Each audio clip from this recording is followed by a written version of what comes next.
As we continue, let's talk to Doug Burns. His company is DNB Productions. He's a photographer. Douglas, welcome to the show. Thanks for having me, Bill. It's a pleasure to be here. Well, here you are. You know, we take pictures here on the show all the time. That's part of the Real Estate Matters experience. And photography plays a role in every profession. And myself, I love taking pictures. So let's tell people, first of all, about your company, DNB. Yeah, well, DNB Productions, and that's my initials, stands for Douglas Nathaniel Burns, if anyone's actually interested. They are. A little bit of trivia. But we're a commercial photography firm. We specialize in helping companies tell their story to their target market. That can be everything from commercial real estate to business to industrial to medical to legal. I've worked in a number of different industries over the years, and have just I've built my entire career around the camera. Well, and I would imagine it's much like real estate. Every job project is going to be different, and it's just the different things you've already mentioned with medical, real estate, and even industrial. Right there's so many things that must have you fascinated on a daily basis as you help people. It's never the same twice. I love it. It's what gets me up in the morning every day. I never know who I'm going to work with and what opportunities I might have. One day I might be on a factory floor working with guys doing the industrial manufacturing and engineering, the things that make this economy run. The next day I might be in somebody's office working with a politician or celebrity, creating content for them. And I've done it. I've worked with everybody from the guys digging the dirt to the guys telling them where the dirt should be dug.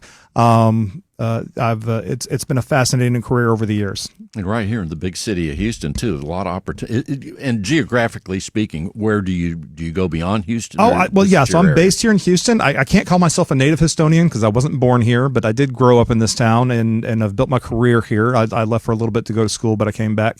Houston's a great town. It's a great business town.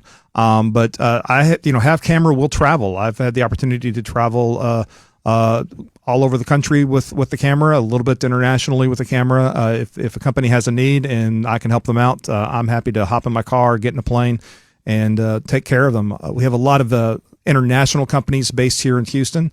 They have a lot of projects that happen on a national basis and regional basis. So it's not uncommon for me to travel to help take care of my clients.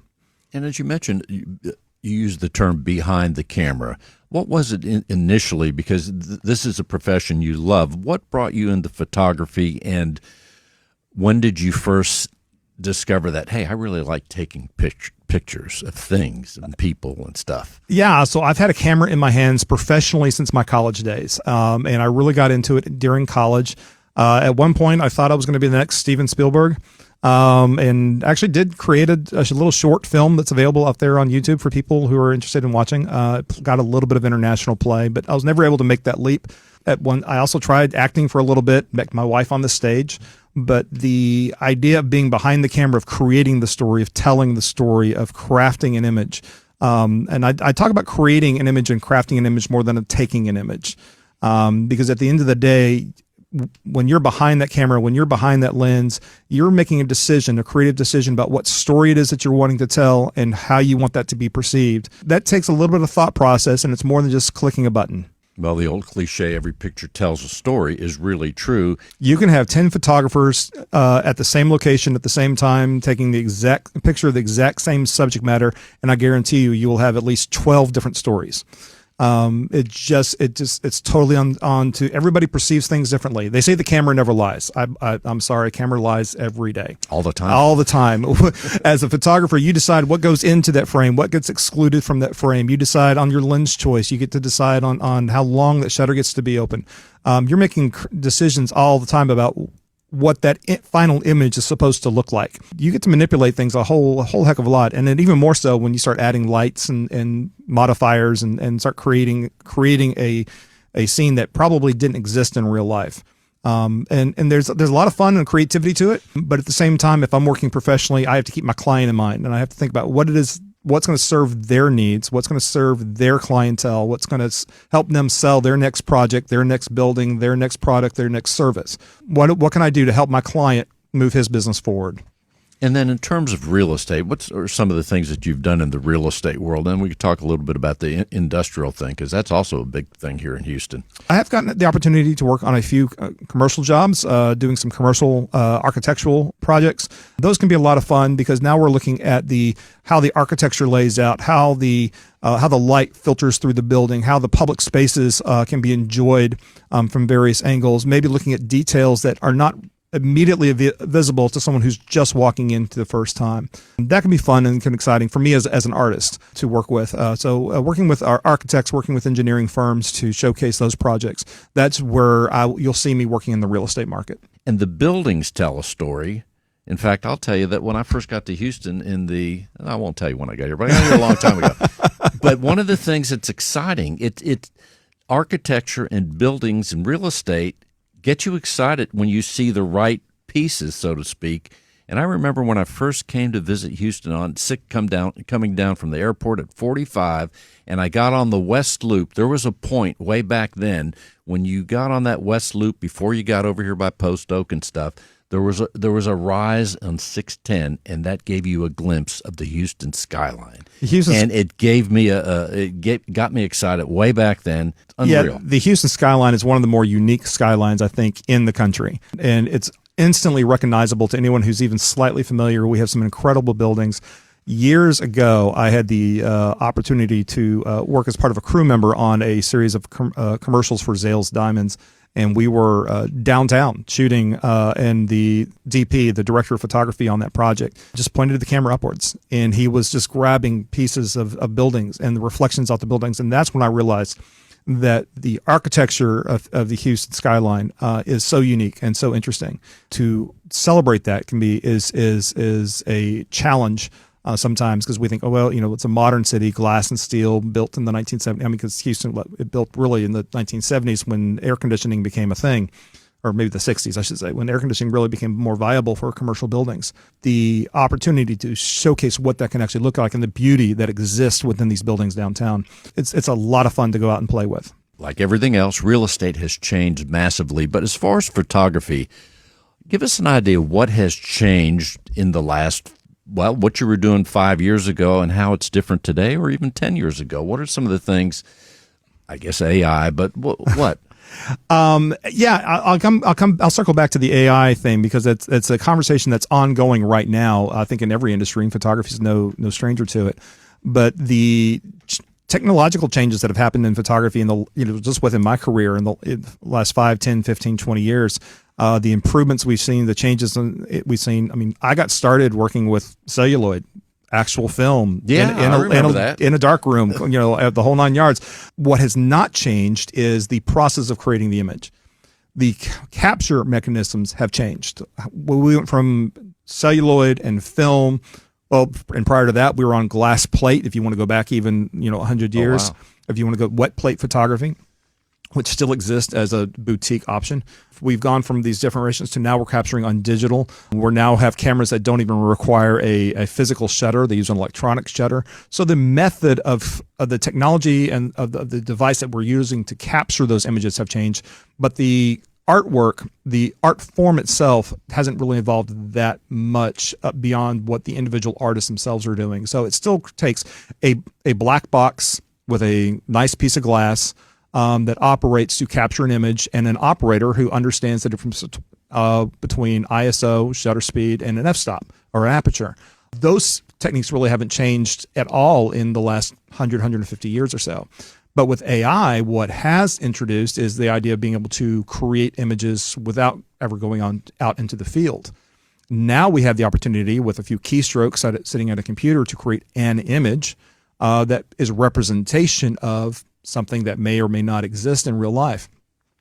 And this is where the conversation with AI is really happening within my industry, within photography specifically, and within filmmaking and other related industries, is how far do we take that? Because some of the images are really quite good. I'm not going to knock it. They're really incredible. And it's only going to get better. But if you're selling something, if you're selling a service, if you're selling a product, if you're selling a home, what are you really selling? You're selling an authentic piece of real estate there. You need to be authentic with your marketing. You need to be authentic and truthful with the people that you're trying to sell to so that they know and understand, hey, this house really exists. This is what the floor plan really looks like. The door is actually on the right, not on the left. Or it opens a certain way, that the light filters in a certain way at certain times a day. And as much as I can manipulate the light artificially with light stands and artificial lighting and whatnot, the windows don't change, and how that light filters through that window doesn't change. Whereas with an AI, and there's always going to be something a little off with it, because it's an interpretation of reality. It's not being the authentic product that you're trying to showcase and you're trying to sell. Well, give us an idea. We're talking with Douglas Burns with DNB Production. Who are the people that right now, Douglas, that might be listening that are going to need your services or might have a need? What industries and what do you want them to know? Who are they, first of all? Oh, well, I love working with people in the industrial space. My favorite people to photograph professionally are not the guys in the offices and the high rises and the 3-piece suits. And I'll do that. I'll go in there. I'll have a great time, and we'll create some great images for those folks. But my favorite people to photograph are the guys on the factory floor, the guys who are cutting and welding and building and working on that floor space that most people don't think is all that creative. And they're the guys who are making that engine run.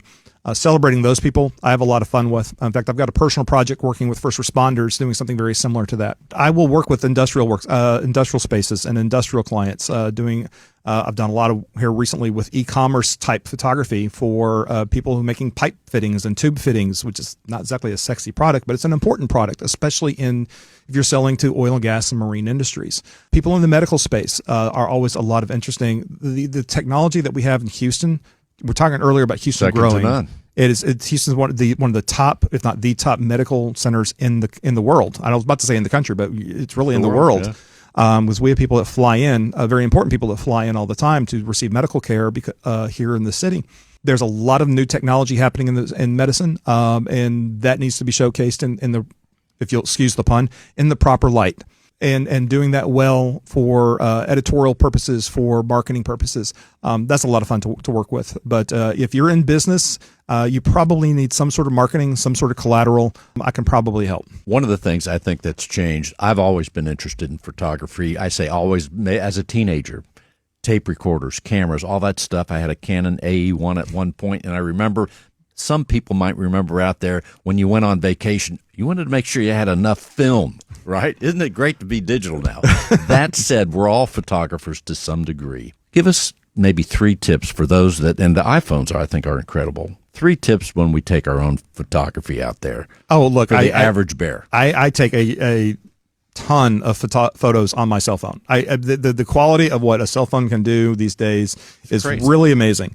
I will say, and I get this question a lot, what's the best camera to have? The best camera to have, it's a little cliche, but it's the one that you're going to carry. It's the one you're going to have with you. So if that's your cell phone in your back pocket or in your purse, grab your cell phone. If that's a $200, dedicated camera that you can get, learn to use that. Their tools are out there. If it was built in the last 10 to 15 years, it's going to be more than adequate for probably 90% of the people out there. The second big tip that I usually give people is get closer.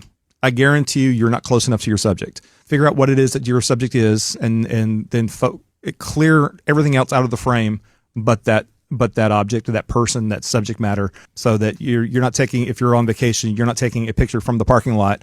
You get as close as possible. You fill the frame with your subject matter. Do those 2 things. I guarantee you'll see a massive improvement in the quality of your photos. Sounds good. Doug Burns, let's tell people how they can reach you. Best way to reach me, go onto my website. That's DNB Productions with an S, dnbproductions.com. Or always you can reach out to me. I carry my cell phone pretty much 24/7, 281-844-6084. And if you'll shoot me a text, that's probably better than an actual phone call, because I may be with a client where I can't get to you right away, but I return all text messages within an hour or two. 281-844-6084. Doug, thanks for being with us. My pleasure, Bill. Thanks.